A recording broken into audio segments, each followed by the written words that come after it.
단 한 발의 총성으로 18년 동안 이어지던 절대 권력이 한순간에 무eth. 1979년 10월 26일 박정희 대통령이 서거한 그날 밤 이야기군요. 맞습니다. 그날의 총성은 대한민국이라는 국가 시스템 전체에 거대한 블랙홀을 만들어버렸어요. 어제까지 하늘 같았던 권력이 하루아침에 사라졌으니 세상이 어떻게 돌아갈지 아무도 예측할 수 없었죠. 시민들은 그때 정말 순수하게 민주주의가 올 거라고 믿었잖아요. 소위 말하는 서울의 봄이었죠. 긴 겨울이 가고 이제는 정말 투표로 대통령을 뽑고 자유로운 세상이 올 거라는 희망에 부풀어 있었습니다.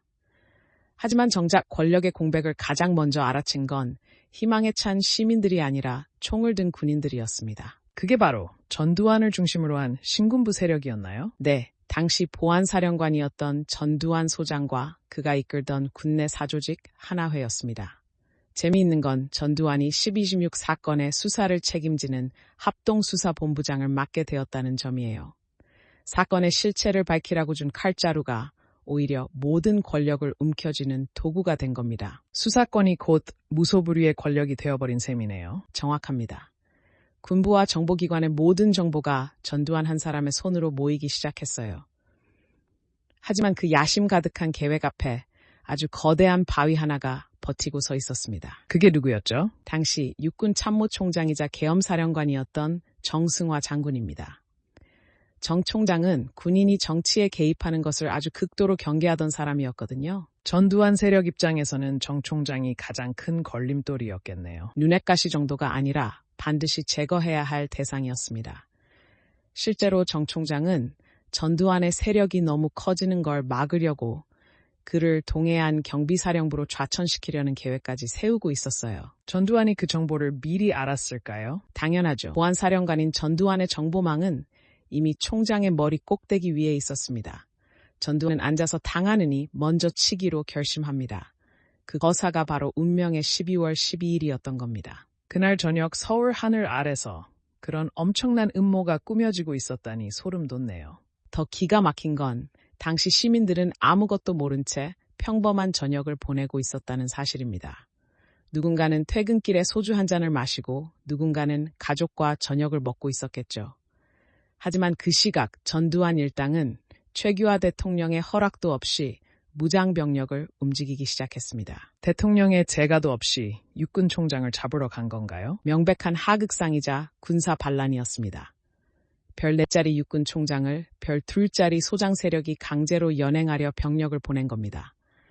한남동 육군 참모총장 공관에서 갑자기 총성이 울려 퍼졌을 때 대한민국 현대사의 시계바늘은 완전히 거꾸로 돌아가기 시작했습니다. 당시 현장에 있던 사람들은 얼마나 당황했을까요? 상상도 못할 혼란이었을 겁니다. 명령체계가 완전히 무너진 상태에서 누가 아군인지 누가 적군인지조차 알 수 없는 상황이 벌어진 거죠. 시민들이 잠든 사이 서울 한복판에서 국가의 운명을 건 도박이 시작된 겁니다. 이제 그 긴박했던 9시간의 기록이 본격적으로 시작되는 거군요. 맞습니다. 권력을 향한 욕망과 이를 막으려 했던 군인들의 처절한 사투를 지금부터 하나씩 들여다보겠습니다.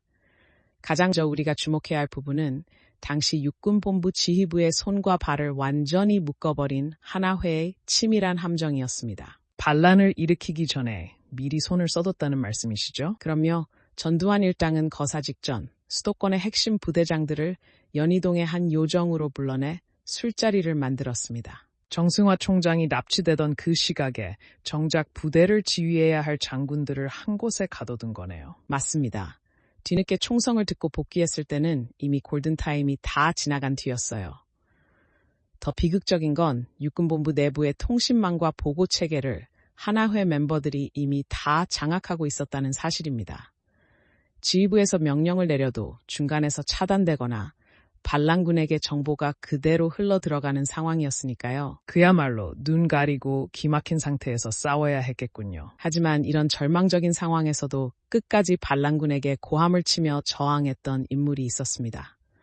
바로 장태환 수도경비사령관이었죠. 거기 꼼짝 말고 있어 라는 불호령으로 유명하신 그분 말이죠. 네, 장 사령관은 반란 세력이 집결해 있던 경복궁 30경비단으로 전화를 걸어 내 전차로 다 쓸어버리겠다며 분노를 터뜨립니다.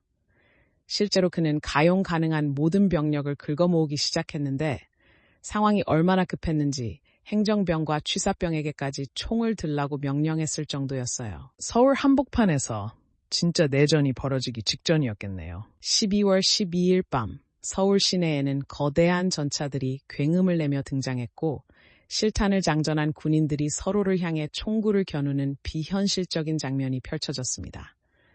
장 사령관은 반란군이 점령한 국방부와 육군본부를 되찾기 위해 직접 전차 부대를 이끌고 출격하려 했죠. 그 시도가 성공했다면 역사가 바뀌었을까요? 안타깝게도 반란군의 수법은 상상 이상으로 교활했습니다. 전두환 측은 서울로 진격하던 자신들의 공수부대를 돌릴 테니 육군본부 측 병력도 철수시키자는 소위 신사협정을 제안합니다. 설마 그걸 믿고 병력을 철수시킨 건가요? 당시 육군본부 수뇌부는 피를 흘리는 상황을 막아야 한다는 생각에 그 거짓 제안을 덜컥 받아들이고 맙니다. 우리 군대는 명령을 듣고 돌아가는데 반란군의 공수부대는 멈추지 않고 그대로 달려와 서울의 요충지를 하나씩 점령해버렸죠. 믿기 힘든 속임수에 당한 거군요. 그 순간 민주주의를 향한 마지막 희망의 불씨가 꺼져가고 있었습니다. 장태환 사령관이 끝까지 지키려 했던 수경사마저 하나회 소속이었던 직속 부하들의 배신으로 무너지는 처참한 상황이 이어졌으니까요. 서울의 밤이 그렇게 어둠 속으로 잠식되어 갔네요. 총성이 잦아든 자리에는 승자의 만세 소리가 아니라 대한민국 현대사의 가장 아픈 상처가 깊게 새겨지고 있었습니다. 무력 앞에 시스템이 무너지는 데는 단 9시간이면 충분했습니다. 반란에 성공한 신군부는 이제 거칠 것이 없었습니다. 그들은 자신들의 앞길을 가로막는 모든 것을 힘으로 누르기 시작했죠. 전두환을 중심으로 한 신군부는 비상계엄을 전국으로 확대하며 국가의 모든 행정 업무와 사법권까지 사실상 손에 넣었습니다. 민주주의를 열망하던 시민들의 목소리가 한순간에 억눌린 거군요. 그렇죠. 1980년 봄 서울역을 가득 메웠던 대학생들의 함성은 총칼 앞에 무력하게 흩어질 수밖에 없었습니다. 신군부는 자신들의 권력 장악에 걸림돌이 되는 정치인들을 감금하고 언론을 검열하며 공포 분위기를 조성했죠. 하지만 이런 압도적인 폭력 앞에서도 끝까지 굴복하지 않았던 곳이 있었습니다. 바로 광주였죠? 맞습니다. 5.18 민주화 운동은 12.12 군사 반란으로 시작된 군부 독재에 대한 시민들의 가장 처절한 저항이었습니다. 신군부는 정권을 잡기 위해 자신들이 지켜야 할 국민을 향해 총구를 돌리는 비극적인 선택을 내렸습니다. 그렇게 수많은 희생을 발판 삼아 전두환은 대통령의 자리에 올랐고 이후 7년이라는 긴 시간 동안 대한민국은 어두운 터널을 지나야 했습니다. 권력은 잡았을지 몰라도 역사의 심판까지 피할 수는 없었을 것 같아요. 정확한 지적입니다. 영원할 것 같았던 그들의 권력도 결국 시민들의 민주화 투쟁 앞에 무너져 내렸으니까요. 12.12 군사 반란이 일어난 지 16년이 지난 1995년, 마침내 법의 심판대 위에 이들이 서게 됩니다. 역사 바로 세우기 재판이 시작된 거네요. 그렇습니다. 전두환과 노태우 두 전직 대통령이 나란히 죄수복을 입고 법정에 선 모습은 우리 현대사의 상징적인 장면으로 남았습니다. 당시 재판부는 12.12를 명백한 군사 반란으로 5.18을 내란 목적의 살인으로 규정하며 엄중한 판결을 내렸습니다. 성공한 쿠데타는 처벌할 수 없다는 논리를 뒤엎고 정의가 살아있음을 보여준 순간이었죠. 하지만 그 과정에서 잃어버린 시간과 희생된 분들의 삶은 되돌릴 수 없다는 게 참 마음이 아픕니다. 그래서 우리는 12.12를 단순히 과거의 사건으로만 기억해선 안 됩니다. 그날 밤 누군가는 자신의 안위를 위해 상관에게 총을 겨눴지만 또 누군가는 끝까지 군인 본연의 임무를 다하다 목숨을 잃었습니다. 반란군에 맞서다 전사한 김호랑 중령이나 정선엽 병장 같은 분들이야말로 우리가 진짜 기억해야 할 참된 군인들이죠. 탐욕을 쫓았던 사람들과 명예를 지켰던 사람들의 대비가 정말 극명하게 느껴지네요. 결국 12.12 군사 반란이 우리에게 던지는 질문은 명확합니다.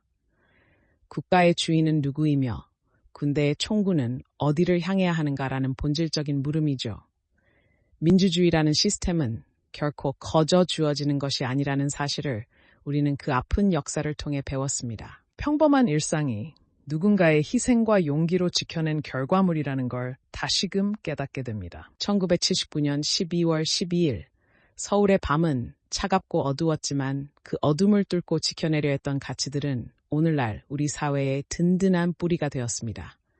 비극적인 역사가 반복되지 않게 하는 힘은 결국 그날을 잊지 않고 끊임없이 되새기는 우리 모두의 기억 속에 있습니다. 총성으로 시작된 권력은 결국 역사의 뒤안길로 사라졌지만 정의를 향한 의지는 지금도 우리 곁에 살아 숨쉬고 있습니다.